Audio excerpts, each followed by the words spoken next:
دا عکس مې د تاریخ په یوې پاڼه کې ولیده او ډیر متاثر کوونکی و. بالاخره زه مجبور شوم چې د دې عکس په باره کې ډیر تحقیق وکړم او تاریخ وګورم او د دې عکس مکمل معنا مې پیدا کړه چې دا حرفونه څه معنا لري او چا جوړ کړي او ولې.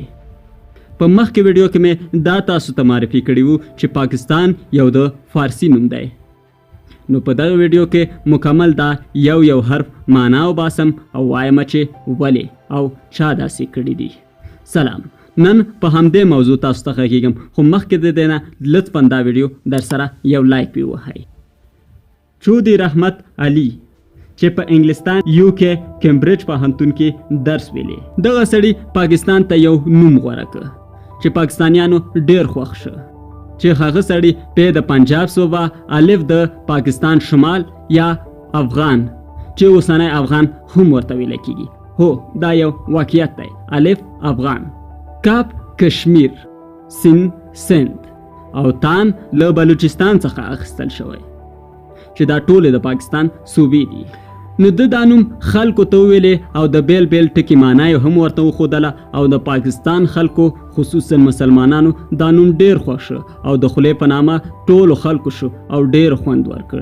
بعد د هغې نه مسلم لیگ په دې توانیږي چې پاکستان ته هم دا نوم غوره کړي او د اپرای په 1940 کال کې دا نوم رسما د پاکستان او د مسلمانانو دا نوم غوره کیږي. بعد د هغې نه په 1940 د اګست په 14 نوی پاکستان یا اوسنی پاکستان زیږول کیږي او یو نوی پړاو شروع کیږي چې پاکستان په نامه یو ملک ځکه چې جوړ شو. لورد مونټ بټن یو د مشرانو څخه و او محمد علي جناح چې د پاکستان یو د لوی شخصیتونو څخه و، جواهر لال نهرو چې د هندوستان وزیر و. نو دا غنوم په رادیو کې اعلان کړ او په 1940 اگست کې او په 14 نیټه رسما پاکستان اعلان شو او د پاکستان نوم هم اعلان شو او له هندوستان څخه هم داسې جدا شو. دا چې ډیر دلیل د پاکستان د جدایي څه شی دی، نو په بلې ویډیو کې دیتا راګرځم.